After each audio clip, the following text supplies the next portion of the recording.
स्वागत है हमारे और आपके अपने YouTube चैनल पर। आज हम लोग एक्सरसाइज 3.0 का पूरा चैप्टर हम लोग आज ख़त्म कर देंगे। यानी आज लास्ट है हमारा ऑब्जेक्टिव। इससे पहले हम लोग शॉर्ट और लॉन्ग दोनों क्वेश्चन हम लोग करके हम लोग डाल दिए हैं। आज हम ऑब्जेक्टिव चलेंगे। ये ऑब्जेक्टिव जो भी हम चलेंगे ये सारा क्वेश्चन पूछा जा चुका है ना। तो चलिए हम लोग शुरुआत करते हैं बिना लेट किए हुए। पहला क्वेश्चन है समीकरण के युग्म x + 2y - 5 और -4 - 8 + 20 में निम्न में से क्या है। तो देखिएगा आप लोगों को इसमें देखना है कि कौन अद्वितीय समाधान है, ठीक दो समाधान है, अनंत रूप से अनेक समाधान है, कोई समाधान नहीं है। तो ध्यान दीजिएगा, आप लोगों को पहले भी बताए थे, अगर a1/a2 है बराबर b1/b2 है तो a बराबर नॉट c1/c2 है, तो a हो जाएगा समांतर। ठीक है, अगर a1/a2 बराबर नॉट b1/b2 होगा तो ये हो जाएगा प्रतिच्छेदी। और अगर a1/a2 बराबर b1/b2 बराबर c1/c2 है तो ये हो जाएगा संपाती। ठीक है, इसका कोई हल नहीं होता है, इसका एक हल होता है, इसका दो हल होता है। तो यहाँ आप इसको बैठा के देखिएगा तो पहला x का गुणांक 1 है और यहाँ पर x का गुणांक -4 है। ठीक है, b में देखेंगे तो 2 है और इसका -8 है। 2 एकम 2, 2 चौके 8। ठीक है, इसका क्या है 5 एकम 5 20, 5 एकम 5, 5 चौका 20। ठीक है, यानी ये तीनों बराबर हो रहा है, यानी हम कह सकते हैं इसका अनेक हल होंगे, यानी अनंत रूप से अनेक समाधान होंगे। ठीक है, क्लियर है। तो हम लोग देखेंगे नेक्स्ट क्वेश्चन क्या है। अधिरेखीय समीकरण के युग में एक अद्वितीय हल है, तो इन निम्न में को निरूपित करने वाली रेखाएं क्या है। तो इसका क्या होगा, अगर अद्वितीय हल है तो उसका केवल एक बिंदु होगा और वो किसका होगा, एक प्रतिच्छेदी का होगा, यानी एक बिंदु पर प्रतिच्छेद। ठीक है, तीसरा क्वेश्चन में आते हैं। फिर क्वेश्चन कहता है ये समीकरण दिया हुआ है आपका, ये भी एक समीकरण है, इन दोनों युग्म को चित्रात्मक निरूपण होगा तो वह कैसा बनाएगा, है ना। तो यह अगर आप चित्र के अंदर, आपको हम पिछले लॉन्ग लेक्चर में बता चुके हैं कि कैसे हम लोग ग्राफ विधि बनाते हैं, तो उसमें बनाना है, तो उसमें आप बना के देख लीजिएगा। तो इसका राइट आंसर हो जाएगा तीसरा, प्रतिच्छेदी रेखा। यानी कहने का मतलब अगर ये बनेगा इस तरह से ग्राफ विधि तो ये इस तरह से बनेगा कहीं। ठीक है, दूसरा क्या है, यदि रेखाएं समीकरण को एक युग्म सुसंगत है तो रेखाएं क्या होगी।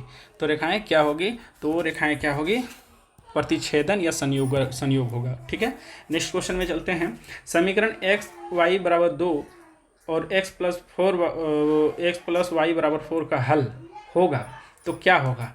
तो इसका राइट आंसर हो जाएगा आपका पाँचवा का A फॉर आंगनबाड़ी। बैठा के देख लीजिएगा, आंसर आपका आ जाएगा।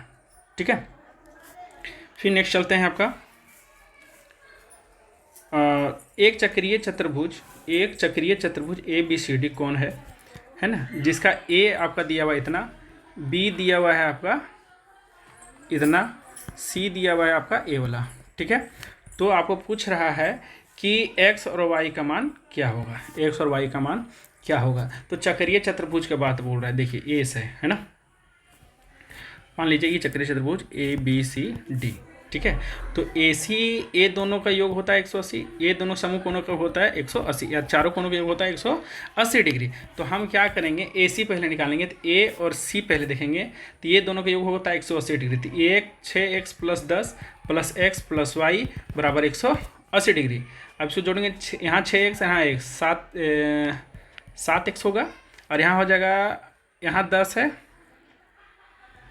यहाँ पर कितना है 10 + x, तो यहाँ हो जाएगा +y बचा, और यहाँ 10 है तो उधर चल जाएगा, यानी 180 में 10 घटा देंगे, यानी 7x + 10y = 170। तो यानी समीकरण 1 बनेगा। फिर इसी तरह से आपका AC यहाँ पर लिए थे, फिर आप लोग BD ले लीजिएगा, उसी तरह से कीजिएगा। समीकरण 1 और समीकरण 2 फिर हल करके विलोपन विधि बना लीजिएगा, चाहे आप प्रतिस्थापन विधि बना लीजिएगा, दोनों में से कोई एक विधि उपयोग कीजिएगा, उससे आपका आंसर आ जाएगा। ठीक है, तो इसका राइट आंसर कितना हो जाएगा, 20 और 30। ठीक है, अब देखिए बाबू, हम आप लोगों को पहले सारा क्वेश्चन बता चुके हैं, तो आपको विधि सारा बता दिए हैं, तो आप उसके अनुसार आप बना सकते हैं। ठीक है, नेक्स्ट क्वेश्चन क्या है, समीकरण 5x - 15y = 8 और 3x - 9y = 24/15 5 का युग्म होगा तो यह कैसा युग्म होगा, ये आपको बताना है। तो यह एक अनंत रूप से अनेक हल का समाधान है। आप इसको क्या कीजिएगा, ये तो आपका सिंपल समीकरण में है ही, आप इसको क्या कीजिएगा, सिंपल समीकरण में बना लीजिएगा। उसके बाद आपको फिर उसी तरह से प्रतिस्थापन विधि, चाहे ऐसी विधि से आप देख लीजिएगा, चाहे आप इसको कैलकुलेशन करके देख लीजिएगा क्या A1/A2 बराबर B1/B2 या C1/C2 में आता है कि नहीं।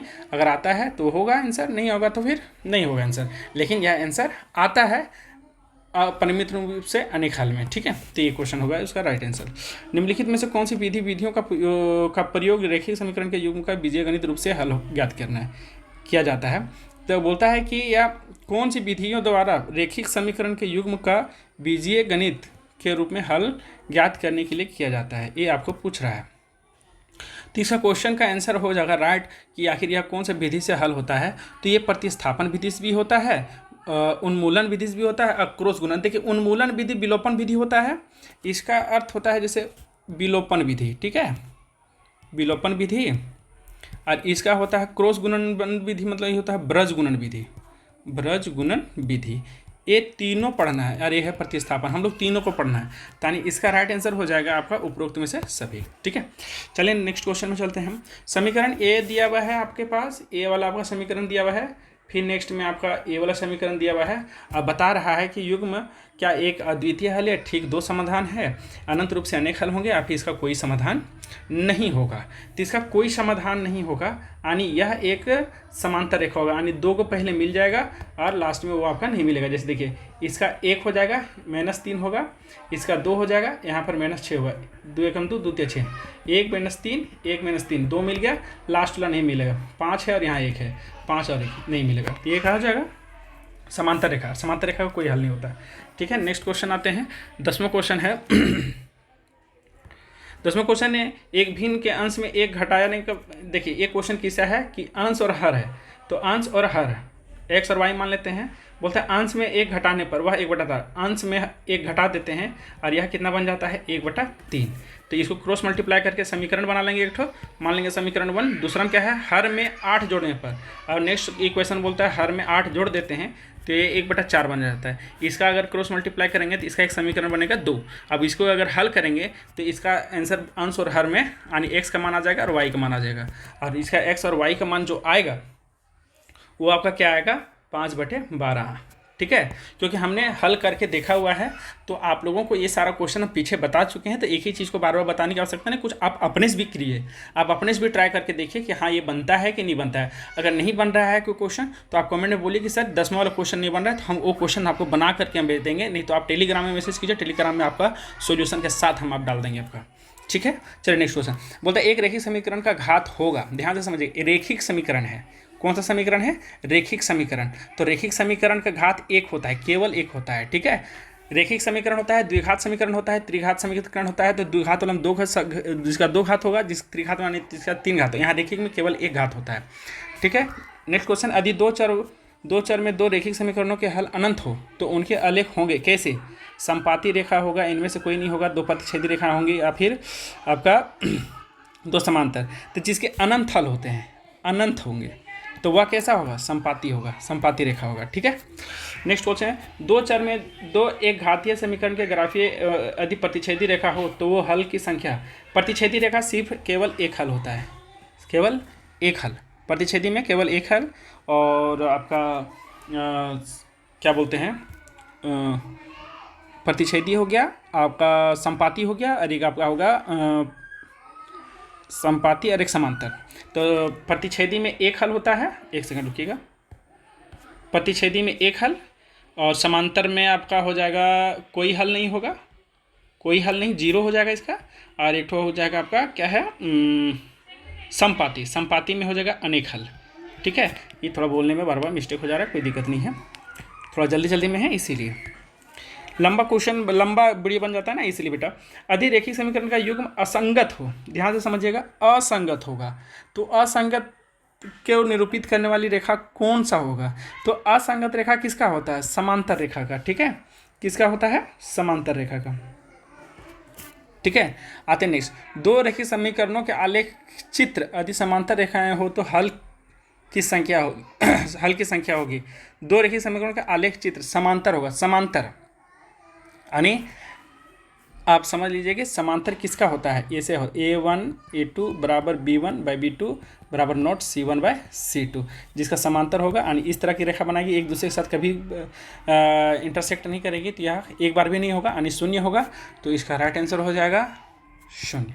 ठीक है, देखो बच्चों, आप लोगों को हम बार बार बोल रहे हैं कि यह रिवीजन क्लास है, और रिवीजन क्लास में आपको हम पूरी तरह से डिफाइन करके हम नहीं बता सकते हैं, क्योंकि समय नहीं है और आप लोगों को पूरा चैप्टर ख़त्म करना है।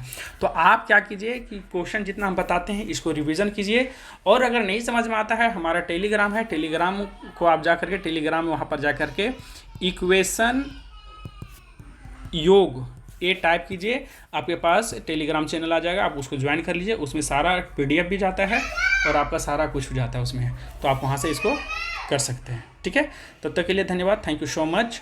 प्रिपरेशन करते रहिए और अच्छे मार्क्स से पास होइए।